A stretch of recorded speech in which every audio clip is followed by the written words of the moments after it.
It's no question that our nation's national debt is out of control. The United States debt is currently at $31 trillion and climbing.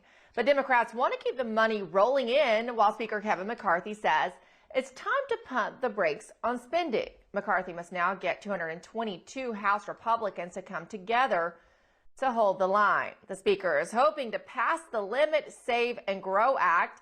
McCarthy says this bill will apply pressure to President Joe Biden to cut the spending, something he says we so desperately need to do. I'm worried about how the president's handling the debt ceiling.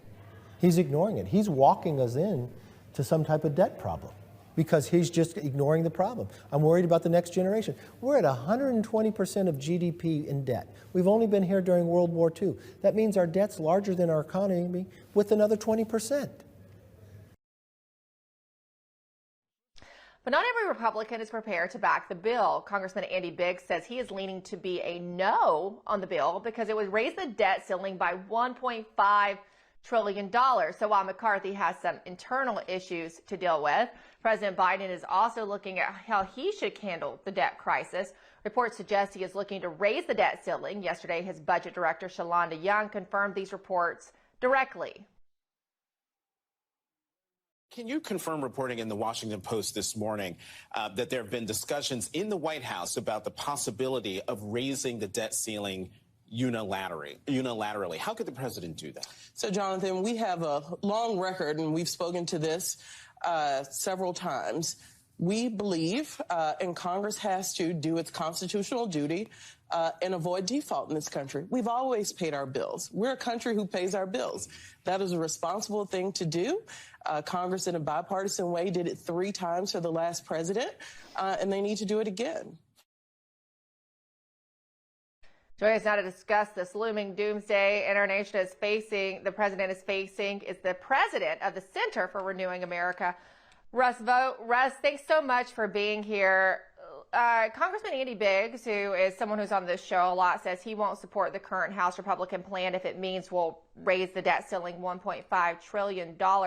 First of all, I want to get your thoughts as a former Trump official, especially. You worked over at the Office of Management and Budget.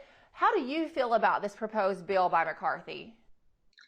Yeah, I think I'm really positive on it because this is the first package that has come forward in the coalition-style government that we have in the aftermath of the speaker fight. And debt limits are leverage points. And are you going to have a maximalist ask with regard to the time frame that this is going to extend the debt for, which is about a year? And they're asking for $4.5 trillion in savings, $1 trillion of it in the first year, to offset the debt limit increase that Congressman Biggs is talking about.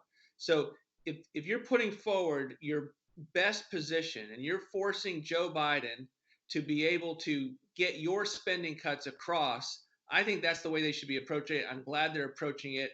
And there's no gimmicky in this issue, in this package.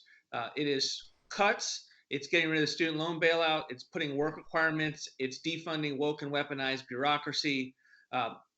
One thing after another, this bill does. I know different members are going to take their own viewpoints, but I think they're going to get the majority that they need to pass this and really put the pressure on the Democrats. And those Democrats are already showing that they don't believe that the position that Biden has taken is one that's sustainable to them. When we're talking about cutting spending and holding the line on national debt, let's be honest, Russ, it's not just a Democrat problem. Republicans have had a really hard time standing behind that line in the sand. Will they hold the line this time? I think the jury is still out. This is the 3rd inning in a 9-inning game. I think we've got to judge them based on each and every inning, what we would do better. And I don't think you can say that we would do something better in this 3rd inning. And I think that's why I'm being positive with regard to the package, because I want to go on offense. You can't go on offense if you don't have something that actually meets the challenge of the day. And so most of the time on the right, we're pushing them into the fight.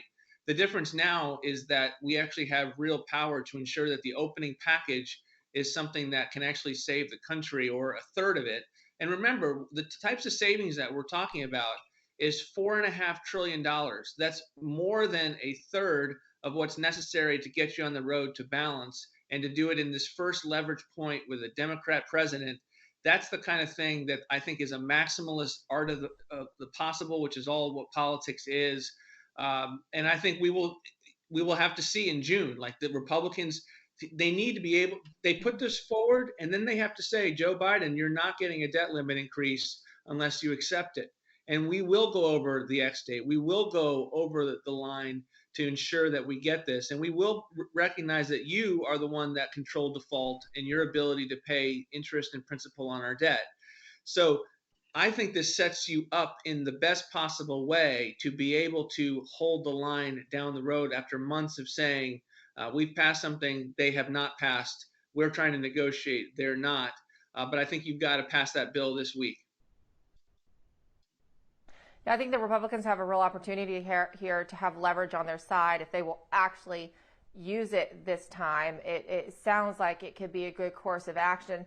But I mean, you and I both know that the American people are really looking at government spending now, especially as they're having to tighten up their wallets and they see the money go out to outside the country in exorbitant amounts. For example, yesterday, Democratic Congresswoman Debbie Dingell was asked by Fox News if she could ensure that to the American people that our taxpayers' money isn't going to the Taliban.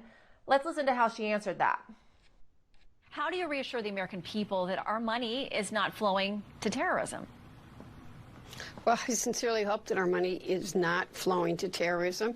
I think the Pentagon's got to do a better job of showing us that that is not happening, but I am worried. Congressman Dingell couldn't answer that definitively. She just hopes our money isn't going to fund terrorism. So, Russ, I have to ask you, how do we regain control of our spending, know exactly where the money is going, and stop the possible funding of terrorists? Emerald, this is the debate that I want Republicans to have. I want it to be about woke and weaponized government, that funding is not just about clean environments or education. It's about CRT. It's about foreign aid that leads to division across the world. That's the debate they need to have.